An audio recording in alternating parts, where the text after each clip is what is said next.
Hello dear student, आज हम लोग करेंगे एनसीईआरटी एक्सरसाइज 8.3 का पार्ट 1 में हम लोग ने कुछ क्वेश्चन कर लिया था। आज हम लोग करेंगे इसमें पार्ट 2 में बाकी बचे हुए क्वेश्चन। तो इसमें ज़्यादा देर ना करते हुए हम लोग क्वेश्चन को स्टार्ट करते हैं और उम्मीद करता हूं कि सभी बच्चों ने चार्ट को जरूर याद कर लिया होगा, जो कि इस 8.3 के पहले लेक्चर की पहली स्लाइड में हमने पढ़ाया था। वहां से अगर चार्ट याद हो गया होगा तो ये सब क्वेश्चन बहुत आसानी से हो जाएंगे बच्चों।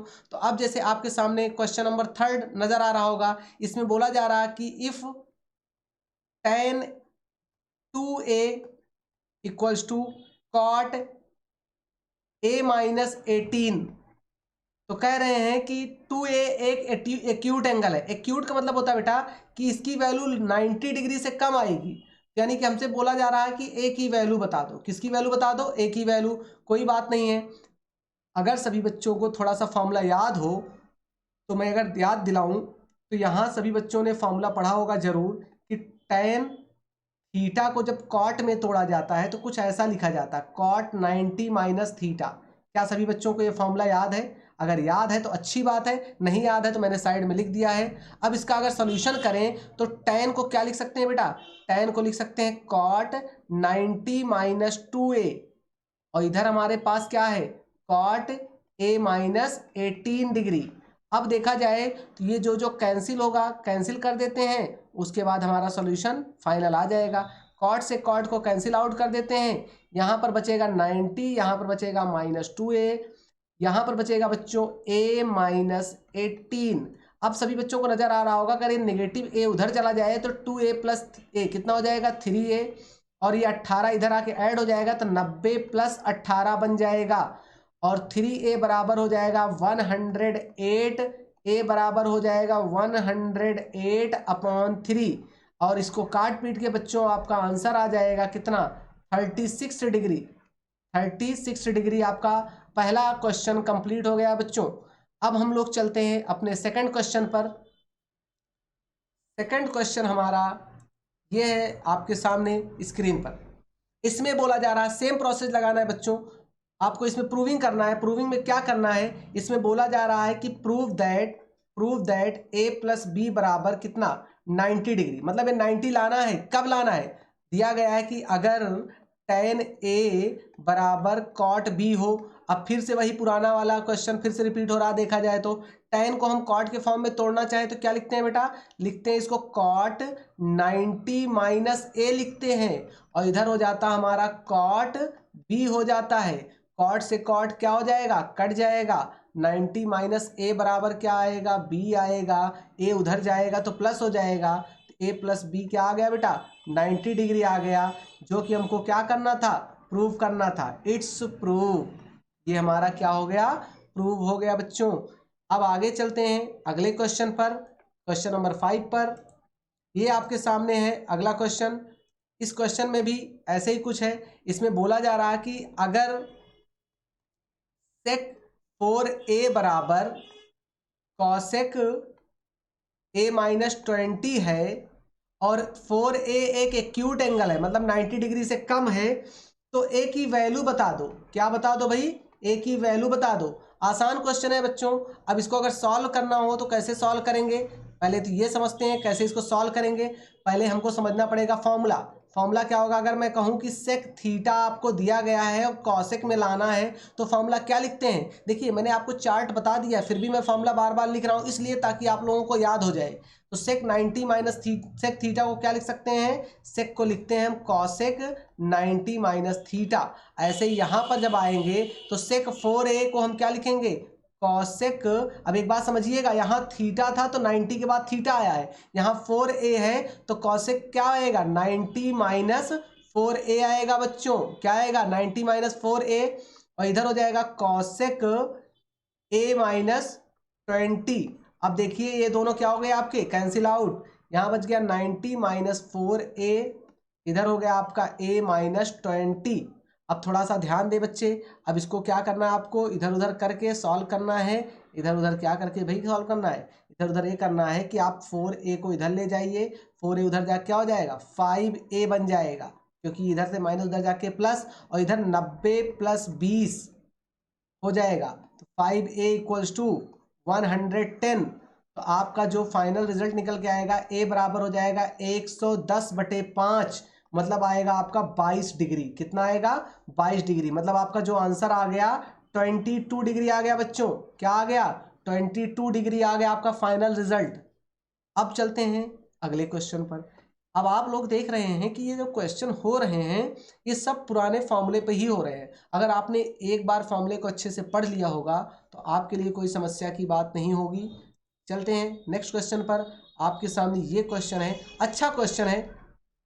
इस क्वेश्चन को आप करेंगे, हमें लगता है कि ये क्वेश्चन बोर्ड में भी आ चुका है, रिपीट हुआ है क्वेश्चन।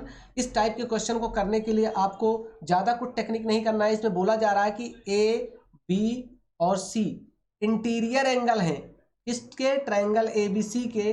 तो कह रहे हैं कि प्रूव करो कि sine B plus C by two equals to cos A by two. एक बात सभी बच्चों को पता होगा अच्छे तरीके से कि ट्रायंगल के जो इंटीरियर एंगल का सम होता है टोटल, वो कितना होता है। अगर थोड़ा सा याद होगा सभी बच्चों को तो पता होगा कि ए, बी और सी तीनों एंगल मिलके सभी बच्चों को पता है कितना होता है, 180 डिग्री। ये तो सभी बच्चों को अच्छे तरीके से पता होगा कि a प्लस बी प्लस सी बराबर 180 डिग्री है। हमको इसको देख के समझ में आ रहा है इतने पोर्शन को कि b और c को रोकना है, तो रोक लेते हैं। इसको मैं इस तरीके से लिख सकता हूँ, b प्लस सी, a को मैं उधर भेज दिया, 180 माइनस a लिख दिया। कोई समस्या की बात नहीं है। अब दिखाई पड़ रहा है कि दोनों तरफ 2 से डिवाइड किया गया है, तो एक काम करिए 2 से दोनों तरफ क्या कर लीजिए, डिवाइड कर लीजिए। कोई समस्या की बात नहीं। अब b plus C by two तो आ गया, लेकिन अब क्या करते हैं, इसको हम थोड़ा सा और अरेंज कर लेते हैं, फिर काम करते हैं। b plus C by two को ऐसे ही रहने दीजिए, लेकिन जब आप इसके साथ इसको डिवाइड करेंगे तो अलग अलग, तो 180 यानी 180/2 माइनस a बाई टू आपका हो जाएगा। और आप लोगों को समझ में आ रहा होगा बच्चों कि इस टाइप के क्वेश्चन को आसानी से करने का तरीका यही है कि आप पहले इसको कट कर दीजिए। यहाँ पर आपका आ गया 90 डिग्री। आपको मिल गया फाइनली क्या, कि b plus C by two equals to 90 minus a by two. अब कुछ ना करिए, दोनों तरफ क्या कर ले लीजिए, दोनों तरफ आप ले लीजिए साइन, क्योंकि आपको इधर दिख रहा है साइन। तो आप इसको लिखेंगे sine b plus C by two equals to sine 90 minus a by two, 90 minus a by two. अब सभी बच्चों को नजर आ रहा होगा कि ये लेफ्ट हैंड साइड तो हमारा कोई प्रॉब्लम कर नहीं रहा है, लेकिन ये बात पता है सभी बच्चों को, साइन 90 माइनस थीटा क्या होता है, कॉस थीटा। क्या होता है, कॉस थीटा। अगर एक कॉस थीटा होता है तो सभी बच्चों को ये बात तो समझ में आ गई होगी कि अब हमको करना क्या है। यानी ये पोर्शन तो कोई फर्क नहीं डालेगा, sine b plus C by two ऐसे ही पड़ा रहेगा। लेकिन ये sine 90 minus theta cos theta बन जाएगा, क्योंकि थीटा यहाँ पर आपका देखने में नजर आ रहा है a है। आपका ये बन गया क्या, कॉस a बाई टू। आपका प्रूव हो गया कि LHS इक्वल्स टू RHS। समझ में आ गई बातें बच्चों। ये क्वेश्चन इस तरीके से आप करेंगे तो आपके लिए बहुत आसान लगेगा, और ये बहुत आसान क्वेश्चन है भी। देखने में थोड़ा टफ लगता है कुछ क्वेश्चन, लेकिन बहुत आसान होते हैं बच्चों। अब हम लोग कर चलते हैं अपने लास्ट क्वेश्चन पर इस एक्सरसाइज का, और ये है आपके सामने लास्ट क्वेश्चन। लास्ट क्वेश्चन में अगर बात करें तो आपके सामने दे रखा है कि एक्सप्रेशन जो दे रखा है साइन 67 प्लस कॉस 75 डिग्री जो है in terms of trigonometric ratios of angle between 0 and 45 degree. मतलब जो ये एंगल लाना है इन दोनों के बीच में लाना है, मतलब कि जो एंगल इसको सॉल्व करके बनाना है वो किसके फॉर्म में बनाना है, इन दोनों के फॉर्म में। तो मुझे एक बात समझ में आ रही है, अगर सभी बच्चों को याद हो, ये सब तो काम बहुत आसान हो गया अगर बच्चों ने पढ़ा है इसको अच्छे से।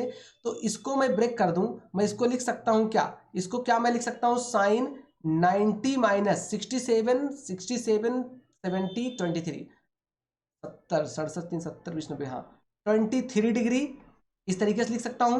प्लस कॉस को मैं लिख सकता हूं 90 माइनस 25 डिग्री।